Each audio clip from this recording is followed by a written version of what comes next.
Handsomeboy technique are certainly an unsung hero in Plunderphonics music. You know the main names that pop up in Plunderphonics.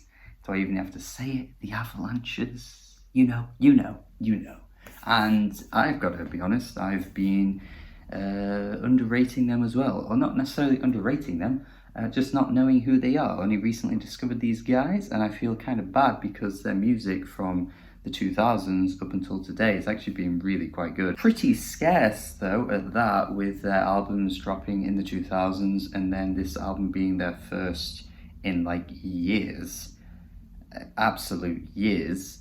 And it's kind of crazy to think why it took this long. I do kind of wonder if it's a similar thing to the Avalanches, where, you know, all of the issues that you get with sampling and things like that just kind of came back to bite them in the bum cheek.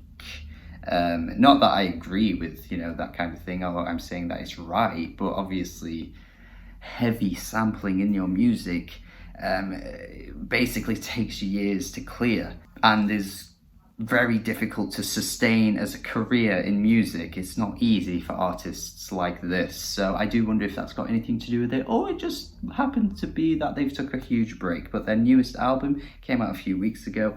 Definitely one to be checking out, because I actually think this is a really, really lovely listen. Not sure if this is strictly Plunderphonics. I feel as though there's lots of different kinds of sounds dabbling in on this album, kind of making their way through, seeping into the music. You've got a bit of neo-psychedelic type stuff. You've got quite a bit of chamber pop too.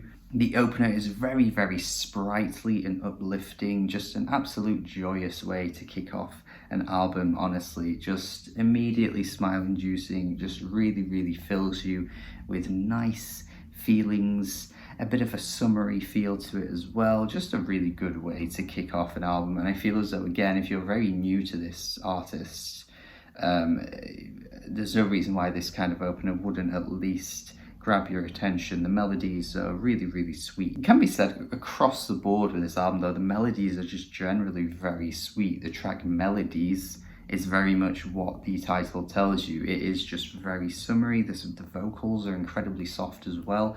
Just very cushiony type music. I think it could easily fall into the background for some people though. I wouldn't necessarily say it instantaneously grabs your attention at every point, but when it does, it really leaves a mark. Answer certainly feels the most chamber pop-ish track here. It reminds me even of Belle and Sebastian actually, which I think some people would love a comparison such as that, considering how, you know, acclaimed they have become over the years. It's actually rather similar to the previous track though, I will say, in terms of how it sounds and the melody. Not a huge amount of differentiation between this track and the previous track. Not that it's necessarily a bad thing, because I think, you know, they both are really warm and inviting tracks that I don't really have anything to critique about, but it's just, you know, quite similar stuff. Slowfish is one of the most interesting and intriguing tracks on the album, because I think they found a really bizarre way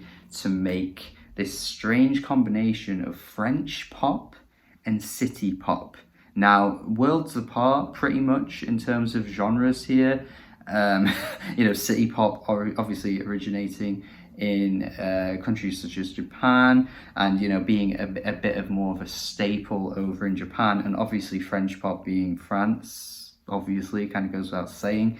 A very odd mix, but I don't know, I think it actually ends up working, and I really love how this track makes me think of both of those genres, like a strange little combination of feelings when you listen to this.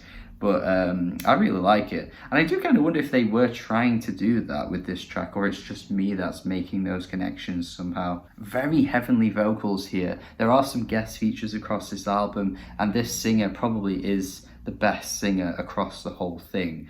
Really, really wonderful voice. I'm not entirely sure if I've listened to this singer in the past.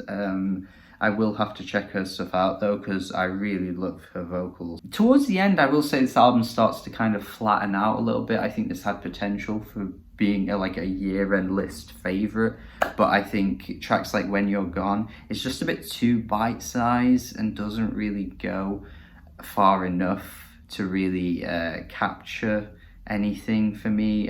Just a very, very like skint track, very slim. And Somewhere Far Away is actually the opposite in terms of its length. This is a longer track, but somehow feels like it could do with some development, which is weird because I would say that about When You're Gone too, but the lengths of the tracks are very apart from each other, and yet you'd think the longer track would feel more developed.